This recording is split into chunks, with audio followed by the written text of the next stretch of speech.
Some of you folks out there would never believe me if I ever came to tell you that I knew the greatest heroes and crooks of the Old West. Well, what if I tell you that these so-called greatest heroes were also the greatest crooks? What if they were both? One and the same? You probably wouldn't believe me now, would you? Well, start believing, partner, because if you don't, you could just wish you had the day they ever came to your doorsteps. First, we got a couple of fine mama foxes who owned the boys who dropped for them. First off, we got the little lady on the left. Sure, she seems sweet and innocent and all, but I be warning you, never let your guard down in these parts, partner. This little angel of heaven has a grip for the green, especially in the betting games. Put her in any one of those, and she'll just turn you over like a piece of sweet corn. She makes anyone fall for her act, and then that's when she gets you. Guess it pays to get raised in some gambling, folks. Then all that's left of you is a drunken old bastard that wonders how he could have lost all his money to some little girl. Consider yourself lucky then, cause those who do save their moolah soon find themselves with a few bullets stuck to their heads. Folks around here started to call her Trick Trigger. Then we got the second little miss. Now this one ain't a keeper because anyone who gets her soon finds themselves dead. Some call her the Black Widow, and I bet you're dying to know why. Well, her line of work mainly consists of men. Lots and lots of men. What happens here is simple. She finds one she likes, turns on the charm, marries the poor soul, then whacks him good all the way down under. Nobody ever hears from any of them suitors again. Just their money, now in the hands of that leech that likes to waste it on ways to get more. It's a win-win for her. Some say her crimes go way back to when she was but a little girl. Her folks were poor, see, so they had to sell her to some fat drunken rich man. Poor fool never got a chance. After weeks and weeks of preparation by beating the living hell out of her, he finally got what was coming to him. A knife deep in his throat and a missing purchase. Then we got the boys, the ones who called the shots. Out with their guns, that is. On the far left is either the most well-mannered or most insane man I've ever heard of. Stories say that he used to be one of them wealthy kind of guys. That is, until he got betrayed by his own friends and fell in bankruptcy. After months of loneliness and poverty, he got himself a new job. The good news is, he's got money again. The bad news is, he ain't collecting money anymore. He collects heads. The way of the bounty hunter was his calling.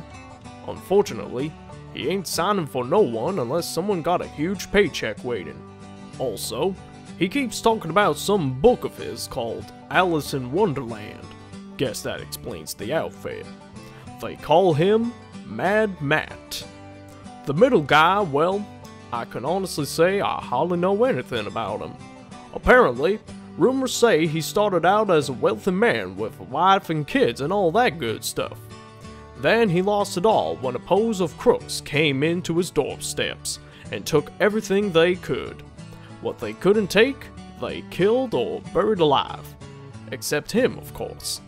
No one knows what happened after that. About 4 or 5 years later, he comes into town looking for some Simon's sect. A few nights later, 30 people are found dead and buried in some barn. Ever since, the townsfolk been giving him the name Shriek. He seems to be liking his time here. Who knows how long he'll stay. And finally, we got the guy on the right. Now this guy's a fine work of hell, let me tell you that. Don't bother asking him his name, or anything else to be honest. He don't talk much.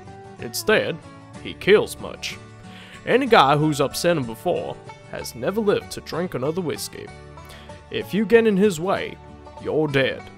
If you bug him in any way, you're dead. If you make yourself sound like an unbeatable bastard who killed hundreds more than him, you're still dead. Can't say I know where this guy came from. Some say he came from really abusive parents. Others say he was in the service. Others say he worked for the government. Some say he was some immigrant slave or something that got out. can't say which is true or false. Heck, we don't even know what he is, from these parts or far south across the water. What about faith? Is he a Christian or a Jew? I really don't know. Better not ask anyways. Folks around here are too scared to talk about half-breed. What's that? You want to get chopped to bits? You go talk to him then. Now I know what you're thinking. How could these 5 killers ever be considered as heroes? Well, to be truthful, they've saved the town quite a few times in my day. When any dangerous posse come into town, or whether injustice made its way here, them 5 were always there to fix it. Maybe they do it for their own personal reasons, but the townsfolk are happy about it. Life does seem to get better in certain manners since they showed up. Word is they're a team, something like you see in books, only in real life. Should the time ever come when they turn their backs on us, I fear we may be in trouble.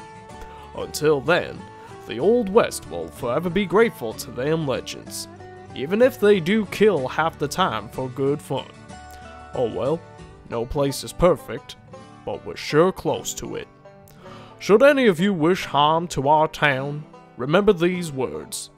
For if the time ever comes when you come face to face with 5 riders shouting Mexicano in their charge, then you better be a good runner.